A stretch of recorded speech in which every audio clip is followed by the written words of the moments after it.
Ladies and gentlemen, I'd like to welcome at this time somebody from a very important television show, especially if you grew up in the late 80s and the 90s. Of course, I'm talking about Full House, which was part of the TGIF section of shows on Friday nights on ABC, the lovely Lori Loughlin. And she's here with her latest project, When Calls the Heart. Yes, I've been doing a series for Hallmark. This is the second season from it. Season. And even though I've read so much about it and was watching stuff, in my mind it keeps correcting it like that doesn't seem right when it says When Calls the Heart. I keep calling it like When the Heart Calls. Yes, it's just it's easy a weird to do, wordplay but it's on it. When Calls the Heart. It's based on a series of books by Jeanette Oak, who's a Canadian writer. So that's the title that she came up with. But I made the same mistake first out of the gate. I kept saying When the Heart Calls, but it's When Calls the Heart. It's on Hallmark. Now, Saturdays is the normal time slot for Saturday season nights 2? is when it will be on. It'll be on 8 o'clock. I have to say, it's an interesting concept, and it's one that you don't, at least in the United States, you don't see portrayed as it's Western wild frontier, but in Canada. Jeanette Oak is a Canadian author. Right. So they're not saying it's America, and they're not saying it's Canada on Hallmark, but we do have a Canadian Mountie. That's just what I was going to get at, because it looks a little house on the prairie. There's coal miners. Yes. There's prospectors. There's townspeople. Yes. And then there's a guy in a Canadian Mountie outfit. Yes. I'm like, oh wow, and it's the Old West meets and Canada. We shoot in Vancouver, but I mean, I think part of the Old West was also in Canada. I mean, when you think about it, it's all North America, and I think.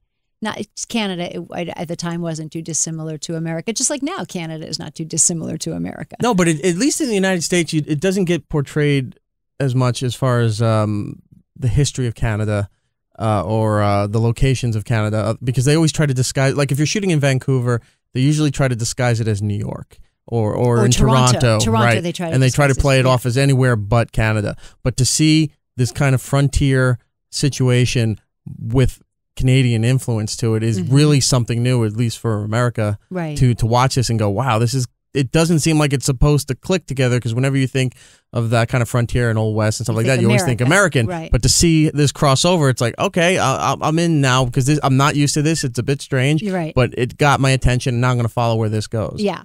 You play a widow. Your husband was killed in a mining accident. That's right. And from what I've been watching, because you have to make a living and whatnot, so you pick up the job. I do. And you're going down there. Well, and when that was in season 1, so when we open up in season 1, you meet my character. I've lost my husband and my son in a coal mining accident. In order to keep my home in this small coal mining town, the other widows in the town and myself, we get together and we go into the coal mines to basically do our husband's jobs.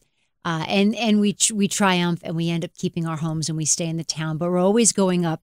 Like the evil character in town is Gowan, Mr. Gowan, played by Martin Cummings.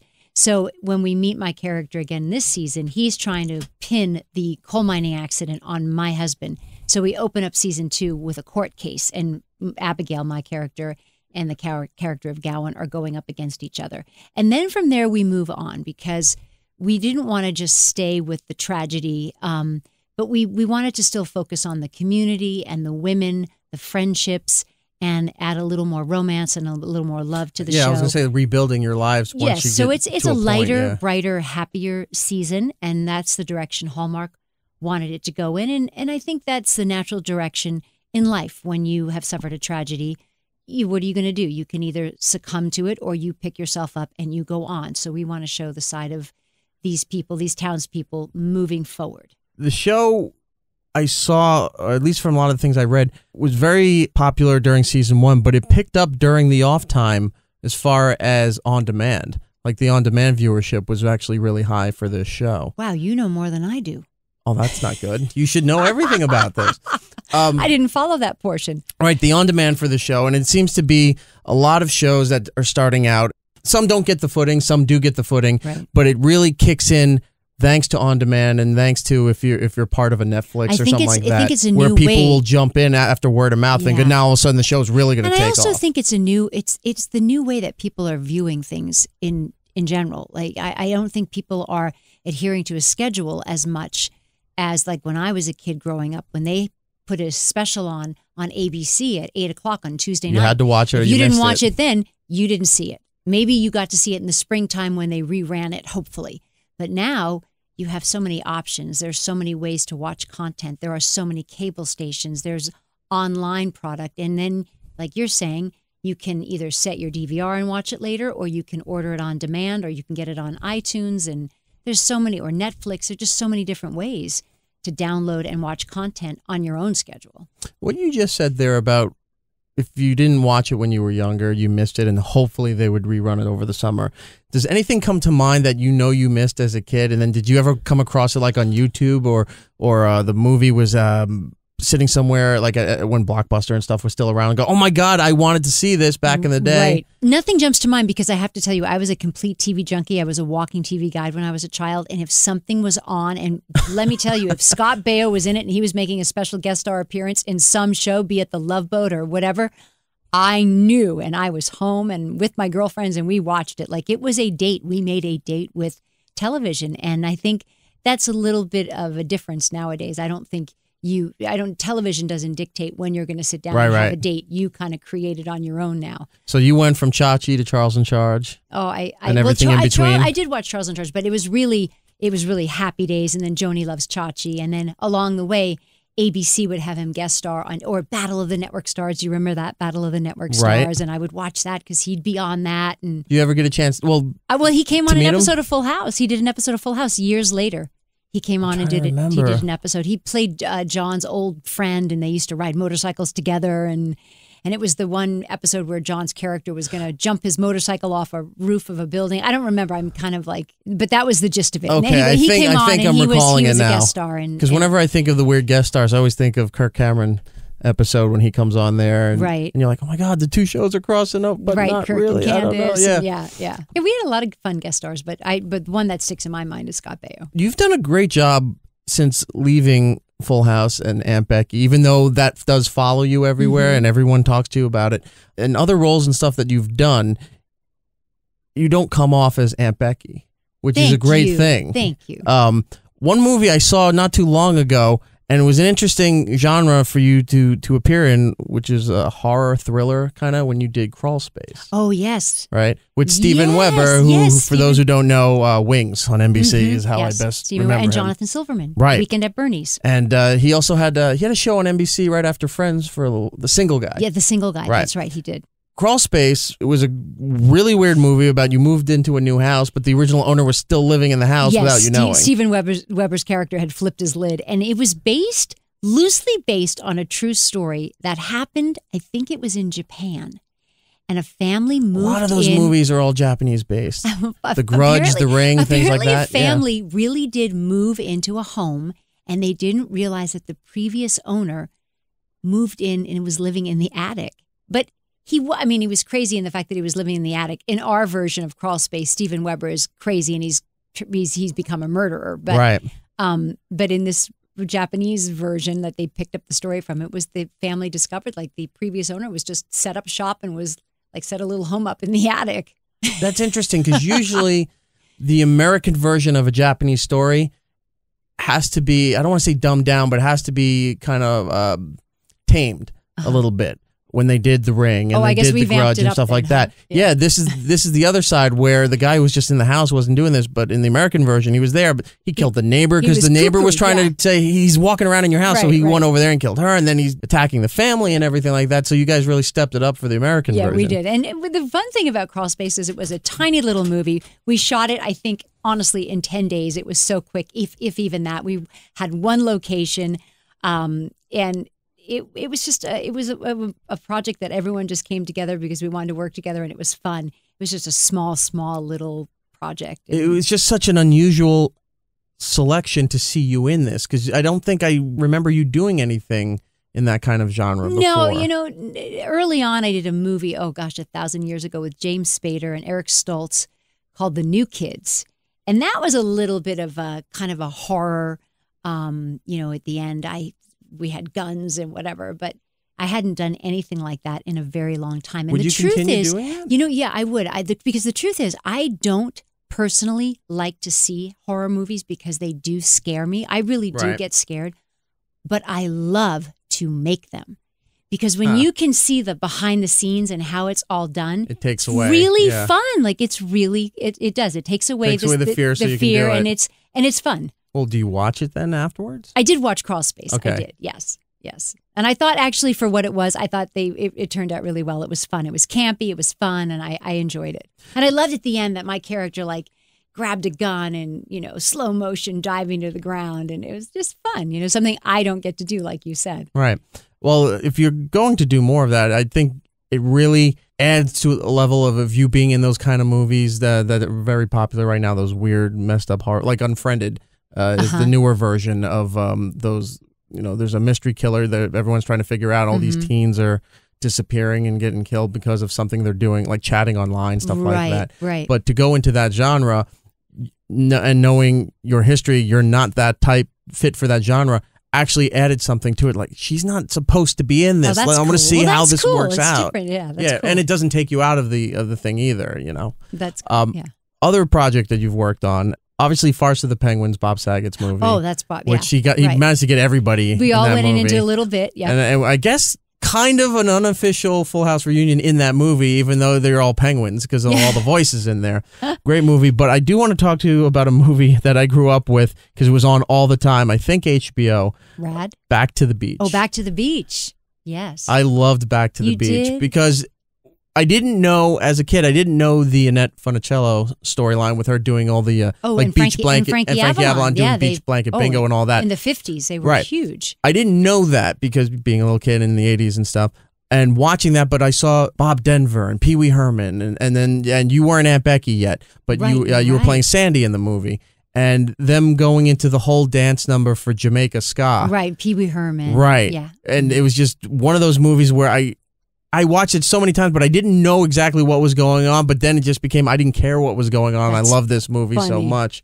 I just wanted to share that with you. That was one of my favorite movies. I'm glad that you liked it. I recently had the pleasure of being acquainted with Seth MacFarlane, who I'm a huge fan of his, and I was blown away when he said to me, "Gosh, you know what movie I love? Back to the Beach." Like he goes, I think he said he still has a VHS copy. I do something. Too. I guess the term has been through the sandbox, but I do have it. I don't know if it plays. I got to definitely get a digital copy of it. It was fun. It was a really fun movie to work on, and it was so great to be able to work with Annette Funicello, such a lovely lady, and Frankie Avalon, just a great guy. They were a lot of fun, and it was a fun film to be a part of. The show that you're working on right now, When Calls the Heart. I got it right. It's on the Hallmark Channel. You're in season 2, Saturday nights. 9 p.m.? 8 o'clock. 8 p.m. I apologize. 8 p.m. there. 7 Central. Another project that you've done, just want to note, 90210. Yes, 90210. Another one the new where 90210. I don't want to say, it wasn't the sequel per se. No, some of the characters were there, but right. it focused on a whole other storyline. Right, whole new but kids. You were Debbie. I was Debbie. Right, Debbie the mom. Mm-hmm. And then for 3 seasons, you kind of went through hell and went through a more serious role, which was kind of exactly opposite of the fun and happy stuff and the resolutions that you were getting with Full House, right? Where everything was just falling apart the more and more time went on. Right. On 90210. But it was fun, and we started out with one set of writers, and they switched writers, and I started out with a good marriage, and all of a sudden by season 3 I was getting divorced, and then I was having an affair with the school teacher, and but it was fun. I had a great time. I mean, I loved that. I loved the character, and I loved it was it was a little soap opera, but I really liked it. Can I ask you this, because the show ended, and there wasn't too much known about your character other than you went to Paris with Ryan, I think is right. That's right. Went to Paris with Ryan. Then you showed up for an appearance in either 4 or 5, in the hospital. And you said you were still living in Paris, but you weren't with Ryan anymore. But you were helping. I forgot her name, taking care of the baby. Right. Yes. Before the series ended, did they have more for your story, like what you were doing, why the Ryan thing ended? And they did, and they basically, because they called me up and they said, "Are you available to do, like, I think it was the last 2 episodes? Are you available?" But the truth is, the cast was so big, they had so many characters to service that I think their intention was to try to write something for Debbie and wrap up that storyline, but they just ran out of. I think it just became a time factor. So they never told you this is where your character's going, but they just never got to it? No. So it's pretty much in the air. You're just in Paris and nothing else is known. And yeah, that was sort of how they left it. That was such a teenage girl question for me to ask, but I did watch the show. I love that you asked it, though. I did the best I possibly could to sidestep Full House, but can I ask something before you leave? Sure. Okay. Sure. Recently, it was announced, John Stamos said on Jimmy Kimmel that Fuller House was going to be coming to Netflix. That's right. Now, a while ago, there were the rumors that it was coming to Netflix. There's always been rumors that there's going to be some kind of reunion in some form of another. But now this was the official home of where it was going to be, Netflix. And at that time, I think I read something where you stated that you were never asked. So were they going through all these motions without ever consulting with you guys? Well, I think what happened was the show that was sold to Netflix is Fuller House. Right. With Candace Cameron, Jodie Sweetin, and Andrea Barber. Right. And that is the show that Netflix purchased. Jeff Franklin, who created Full House, created this spin-off show. And John Stamos is also a producer on it, as well as Bob Boyette, who is part of, Miller Boyette, that were the original executive producers on Full House. I think it took them a long time to work out a deal with Netflix, and that's the show that was sold to them. When John then announced on Jimmy Kimmel that it was coming back and it was going to be a reunion show, they hadn't quite worked out the whole reunion part of it. So I think what it will end up being now is we will be in the first episode to help launch the new show. Right. And they are currently, getting all the deals in place and working on them. But I'm totally optimistic it will work out, and I look forward to being with everyone again and working on that reunion show. The most recent quote from you was that you'd love to be a part of it as long as it was fair to all the other actors, which has to deal with a payment structure that everybody gets the same thing, and it's not unfair to everybody else who's returning to the project here. You're going to appear, but you're still not really worked into the storyline. Here's the deal in Hollywood. I think, agents and lawyers and everyone are working together, but the negotiations can be slow, and not because anything's there's arguing. It's mostly like, oh, I missed his phone call and I missed that email and I'll get back to you later. And, so I think it's the process that the negotiators are going through.